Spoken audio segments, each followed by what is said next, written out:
पहिलो रे सानाम को जोहार तेहना आर मिट्टी नवा अकिल मार्शल वीडियो रे तेहन दा बन गपाल मारावा ऑलचिकी खोर खोज कुकली बन साब राकाब कोआ। मिद नंबर कुकली ऑलचिकी दो तीन हाटिंग ते हाटिंग आकाना। तेला ऑलचिकी दो बांगमा बार हाटिंग ते हाटिंग आकाना।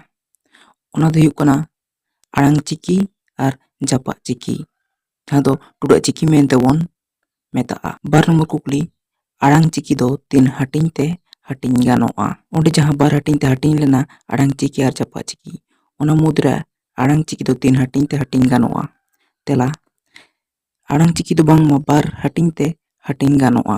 ओना दो हुयुग कना राहा आड़ांग चिकी आर केचेत आड़ांग चिकी। पे नंबर कुकली केचेत आड़ांग चिकी दो तीन हाटिंग ते हाटिंग गानोआ। तेला केचेत आड़ांग चिकी दो पुन हाटिंग ते हाटिंग गानोआ। मिद दो पाढ़ार केचेत आड़ांग, बार दो तापो केचेत आड़ांग, पे दो राड़ांग केचेत आड़ांग आर पुना दो जेतलेत केचेत आड़ांग।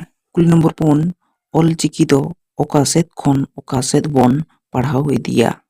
तेला ऑलचिकी दो लेंगा सेद खन जोजम सेद से जोजम पाहटा बन पढ़ाव इदिया। मोड़ेना कुकली ऑलचिकी दो तीना गोटांग मेना कोआ। चिकी से लेटर दो तीना गोटांग मेना कोआ। तेला पेगेल मोड़े गोटांग मेना कोआ। तुरुयना कुकली ऑलचिकी दो ओकोये बेनाव लेदा। तेला पंडित रघुनाथ मुर्मू। ऑलचिकी दो पंडित रघुनाथ मुर्मू गमके बेनाव लेदा। एया नंबर कुकली पंडित रघुनाथ मुर्मू दो ऑलचिकी तीना साल रे बेनाव लेदा। तेला के आरेसा बागे मोड़े साल रे। इराल नंबर कुकली ऑलचिकी रे तीना गोटांग अक्षर मेनाआ। तेला पेगे मोड़े गोटांग अक्षर मेनाआ मेनदो 35 टी। आरे नंबर कुकली ऑलचिकी दो तीना लेका तेबन ओला। तेला ऑलचिकी दो बार लेका तेबन ओला। मिद दो छापा चिकी छापा अक्षर ते आर मिद दो उसारा अक्षर ते। गेल नंबर कुकली राहा आड़ांग दो तीना गोटांग मेना कोआ।